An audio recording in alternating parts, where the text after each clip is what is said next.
24 के वास्ते धर्म के नए रास्ते, क्या है ये मसला, ये पूरी खबर क्या है। दरअसल 2024 का चुनावी समर नजदीक है और खूब जोर शोर से इसकी तैयारी चल रही है। 2024 के लिए धर्म का भी जोर शोर से सहारा लिया जा रहा है। ये हम क्यों कह रहे हैं, इसकी एक एक डिटेल आपके सामने रखेंगे। सबसे पहले तस्वीर देखिए, 2024 की शुरुआत से राम मंदिर की प्राण प्रतिष्ठा की शुरुआत से होगी। 2024 में आम चुनाव में राम मंदिर का मुद्दा भी बहुत अहम रहेगा, जिसकी तस्वीर इस वक्त आप ये 3D एनिमेशन की तस्वीर आप देख रहे हैं। कुछ इस तरह से राम मंदिर की रूपरेखा होगी, जिसकी चर्चा 24 के चुनाव में आपको सुनाई देगी, क्योंकि जनवरी में प्राण प्रतिष्ठा कर लिया जाएगा। आपको बता दें कि चुनाव के लिहाज से राम मंदिर मुद्दा हमेशा से बेहद बेहद अहम रहा है और बात अब राम मंदिर से भी आगे बढ़ चुकी है। अब सरकार की मंदिर के विकास और धार्मिक कॉरिडोर पर फोकस है। कॉरिडोर के जरिए चुनावी बिसात बिछाने की कोशिश हो रही है। हम ये बात क्यों कह रहे हैं, आइए आपके सामने पूरी डिटेल्स रखते हैं। बीते 2-3 सालों में 3 कॉरिडोर बनाए जा चुके हैं। कौन से वो 3 कॉरिडोर हैं, जल्दी से लेकर आइए। ये देखिए, काशी विश्वनाथ कॉरिडोर, जिसकी चर्चा अभी अब थोड़ी देर पहले हो रही थी, जिसको लेकर योगी आदित्यनाथ का बयान सामने आया है। महाकाल मंदिर कॉरिडोर, जिसकी भव्यता और दिव्यता सबने देखी है, जिसका हाल ही में प्रधानमंत्री ने उद्घाटन किया था। और तीसरा सोमनाथ मंदिर कॉरिडोर, यह भी भव्य कॉरिडोर है और ये अपने आप में दिव्य माना जाता है। ये वो कॉरिडोर हैं जो बन चुके हैं, लेकिन इसके अलावा 13,000 करोड़ के 21 मंदिर कॉरिडोर पर काम जारी है। सबसे ज्यादा 11 कॉरिडोर मध्य प्रदेश में बनाए जा रहे हैं और बड़ी बात यह है कि सभी कॉरिडोर का काम 2024 के आम चुनाव से ठीक पहले पूरा करने का लक्ष्य रखा गया है, यानी कि 24 के चुनाव से जोड़कर इसे देखा जा रहा है। तो अब कॉरिडोर के जरिए चुनावी बिसात बिछाने की तैयारी है, लेकिन कौन कौन से कॉरिडोर की तैयारी है यह भी आपको बताते हैं। शुरुआत करते हैं मध्य प्रदेश से, जहां सबसे ज्यादा 11 कॉरिडोर बन रहे हैं। सागर में रविदास मंदिर धाम बनाने की तैयारी है और आने वाले समय में मध्य प्रदेश में 30-70 में लेकर आइए इस पूरे विजुअल को। और इसके साथ साथ मैं दर्शकों को डिटेल दे दूं कि मध्य प्रदेश में जल्दी चुनाव होने वाले हैं और उससे पहले ही सरकार ने पूरा प्लान तैयार कर लिया है।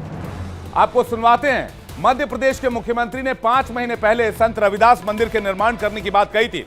सुनिए मुख्यमंत्री शिवराज सिंह चौहान को। यहां संत रविदास जी महाराज का एक विशाल और भव्य मंदिर 100 करोड़ रुपए की लागत से बनाया जाएगा।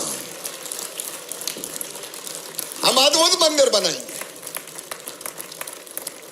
यह उनका उपकार है समाज पे, उनका व्यक्तित्व, उनका कृतित्व, समाज को जो उन्होंने दिया है उससे कोई उर्ण नहीं हो सकते। इसलिए भव्य मंदिर बने, वहां ऐसे भवन भी हो जहां सार्वजनिक कार्यक्रम होते रहे और वहां उनने जो लिखे हैं, जो दोहे हैं उनके, जो अलग अलग शिक्षाएं दी है, उन्होंने सीख दी है, वो सारी उकेरी जाएगी।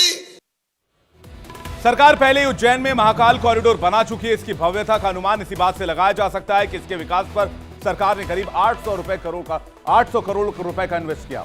अब अगर आप महाकाल के दर्शन करने जाते हैं तो उज्जैन अलग ही तरह से दिव्य नजर आता है। लेकिन इसके अलावा मध्य प्रदेश में कई धार्मिक प्रोजेक्ट सरकार की ओर से चलाए जा रहे हैं, उसकी डिटेल्स भी आपके सामने रख देते हैं। किस तरह से धर्म पथ पर सरकार चल रही है। छिंदवाड़ा में 314 करोड़ में हनुमान मंदिर लोक बनाया जा रहा है। सलकनपुर में श्रीदेवी महालोक मंदिर बनाया जा रहा है। सागर में रविदास धाम बनाया जा रहा है। दतिया में पीतांबरा लोक बनाया जा रहा है। इसी तरह ओरछा में, जो कि प्रभु श्री राम के लिहाज से बहुत अहम स्थल माना जाता है, 176 करोड़ में राम राजा लोक बनाया जा रहा है। चित्रकूट में 100 करोड़ में रामपथ गमन लोक बनाया जा रहा है। इंदौर में 25 करोड़ में अहिल्या नगरी लोक बनाई जा रही है। 10 करोड़ रुपए में जाना पाव लोक बनाया जा रहा है। ओंकारेश्वर में 2200 करोड़ में ओंकारेश्वर लोक बन रहा है। ग्वालियर में शनि लोक बनाया जा रहा है और बड़वानी में नाग लोक बनाने का ऐलान कर दिया गया है। यूपी में राम मंदिर का निर्माण तो हो ही गया है, लेकिन इसके अलावा भी कई कॉरिडोर बनाने की सरकार की ओर से तैयारी चल रही है। आइए देखते हैं कौन कौन से कॉरिडोर उत्तर प्रदेश में बनने वाले हैं। 1000 हेक्टेयर में, जल्दी से ग्राफिक्स लेकर आइए। 1000 हेक्टेयर में मथुरा वृंदावन कॉरिडोर बनाने की तैयारी है और इस मथुरा वृंदावन कॉरिडोर को अमेरिकी कंपनी इसे 250 करोड़ रुपए में बना रही है। सबसे पहले बात मथुरा वृंदावन कॉरिडोर की। ये देखिए, मथुरा वृंदावन कॉरिडोर 1000 हेक्टेयर में तैयार होगा। अमेरिकी कंपनी को इसका ठेका दिया गया है जो 250 करोड़ रुपए में इसका निर्माण कर रही है। इसके अलावा यमुना रिवर फ्रंट बनाया जा रहा है। कॉरिडोर से गोकुल, नंदगांव और बरसाना को जोड़ा जा रहा है। अयोध्या में 797.69 करोड़ में राम जन्मभूमि कॉरिडोर बन रहा है। यूपी में अब तक 3347 करोड़ रुपए में 4 धर्मस्थलों का कायाकल्प हो चुका है। यानी कि सांस्कृतिक राष्ट्रवाद की राह पर इस वक्त मोदी सरकार चल रही है। यूपी में बाबा काशी विश्वनाथ कॉरिडोर का निर्माण किया जा चुका है, जिसकी तस्वीर इस वक्त आप देख रहे हैं। 55,000 वर्ग मीटर में बने इस कॉरिडोर पर अब तक 900 करोड़ रुपए खर्च हो चुके हैं। 13 दिसंबर को प्रधानमंत्री मोदी ने अपने हाथों से काशी विश्वनाथ धाम का लोकार्पण किया था। तब से लेकर अब तक 7.5 करोड़ श्रद्धालु से मंदिर को दान में रिकॉर्ड तोड़ 100 करोड़ रुपए की आमदनी हो चुकी है। नकद के रूप में 50 करोड़ रुपए मंदिर को मिले। लेकिन सियासत का धर्मपथ सिर्फ उत्तर प्रदेश और मध्य प्रदेश तक सीमित नहीं है। इसके अलावा भी कई ऐसे कॉरिडोर बनाए जा रहे हैं जो चर्चा में हैं। कामाख्या मंदिर अगर हम देखें तो कामाख्या मंदिर पर 500 करोड़ रुपए खर्च कर इसका बजट तैयार किया, 500 करोड़ रुपए का बजट तैयार किया गया है और मौजूदा परिसर को 3000 वर्ग फीट से 10,000 वर्ग फीट करने की योजना है। राजस्थान में चले तो राजस्थान में 300 करोड़ रुपए में 3 कॉरिडोर बनने हैं। इसमें 100 करोड़ रुपए में गोविंद देव मंदिर, 100 करोड़ में तीर्थराज पुष्कर मंदिर और 100 करोड़ रुपए में बेनेश्वर धाम का विकास किया जाएगा। बिहार में भारतमाला धार्मिक संपर्क योजना के तहत काम हो रहा है, जिसमें उच्चैठ भगवती स्थान से महिषी तारा स्थान को जोड़ा जा रहा है। नेशनल हाईवे को 160 किलोमीटर से बढ़ाकर 180 किलोमीटर किया जा रहा है। इसमें 7,000 करोड़ रुपए खर्च होने हैं। महाराष्ट्र त्र्यंबकेश्वर कॉरिडोर को भी जान लीजिए। कोल्हापुर में 250 करोड़ रुपए की लागत से महालक्ष्मी कॉरिडोर बन रहा है। इसी तरह नासिक से त्र्यंबकेश्वर मंदिर तक कॉरिडोर की योजना बन चुकी है। गुजरात में अद्भुत द्वारका नगरी विकसित की जा रही है। ओखा से बेट द्वारका को जोड़ने वाले 2320 मीटर लंबे 4 लेन ब्रिज पर 870 करोड़ रुपए खर्च किए जा रहे हैं। 138 करोड़ में बेट द्वारका आइलैंड में पहले फेज का काम इस वक्त जारी है। गुजरात में ही सोमनाथ कॉरिडोर का निर्माण किया गया है, जो अगस्त 2021 में बनकर तैयार हो गया था।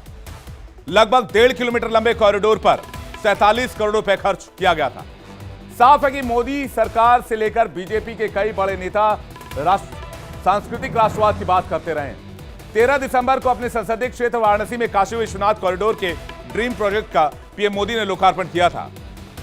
1770 में अहिल्याबाई होलकर के काशी विश्वनाथ मंदिर का पुनरुद्धार करने के लगभग 252 साल के बाद प्रधानमंत्री नरेंद्र मोदी ने काशी विश्वनाथ कॉरिडोर के जरिए इस मंदिर के पुराने गौरव को लौटाया। हाल ही में महाकाल के कॉरिडोर का उद्घाटन भी किया गया, जिसमें सनातन धर्म से जुड़े कई बड़े धर्माचार्य, साधु संत इस ऐतिहासिक क्षण के गवाह बने।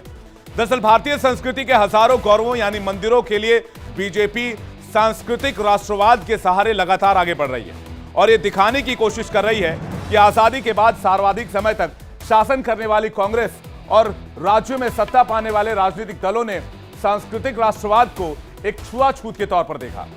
बीजेपी ने राम मंदिर आंदोलन के सहारे लोगों में सांस्कृतिक राष्ट्रवाद की अलग जगाई।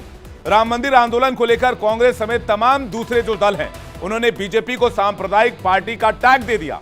इतना ही नहीं, मोदी विरोध के चक्कर में एसपी, बीएसपी, कांग्रेस, सभी विपक्षी दल कहीं ना कहीं जो मेजॉरिटी है इस देश की, उसकी भावनाओं पर हमला करने लगे।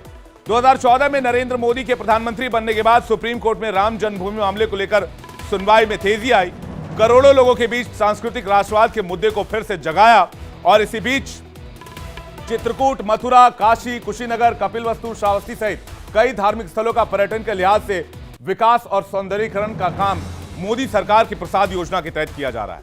गौर करने वाली बात यह है कि भारतीय संस्कृति के हजारों गौरवों यानी कि मंदिरों और तीर्थस्थलों का विकास किया जा रहा है और सांस्कृतिक राष्ट्रवाद में केवल हिंदू धर्म ही नहीं, दूसरे धर्म भी शामिल हैं।